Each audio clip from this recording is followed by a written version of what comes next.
আমাৰ একে ৰশিদ আলম ডাঙৰে যে আপনি এটা ভিডিওৰ যোগেদি দিয়ে আমি যে ফেসবুকত পাইছিলো আপোনাৰ যে যিখিনি মানুহক হাছিলা বিলত উচ্ছেদ কৰিব সেই মানুহখিনিক আপুনি তাতেই বহাব বুলি কৈছিল সেইটোৰ আপনি কোন হয় আপনাৰ এড্ৰেসটো কওক এই কথাটো মই পঞ্চৰটোৰ কথা কৈছিলো এডিটিং কৰা মানুহজন কোন এডিটিং কৰিছে সেইটো মই হাছিলা বিললৈ কোনো প্ৰশ্ন অহা নাই হ্যাঁ আপনি মিডিয়াৰ নেকি নাই নাই নাই নিদিওঁ একদম নিশ্চিন্তাত থাকক এটা ঘৰ মই ভাঙিবলৈ নিদিওঁ হয় দিম তেওঁলোকে যিটো কৰিলে সেইটো কৰক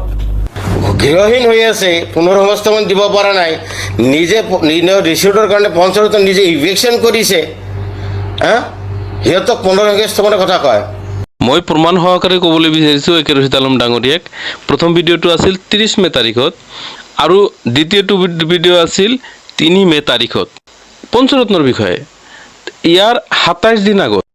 30 মে তাৰিখত যেতিয়া চিফ ছেক্ৰেটাৰীক স্মাৰকপত্ৰ দি আহিল 7জনীয়া বিধায়কৰ দলে তাৰ পিছদিনাৰ সংবাদমেল আছিল সেইটোৰ লগত পঞ্চৰত্নৰ লগত কোনো সম্পৰ্ক নাই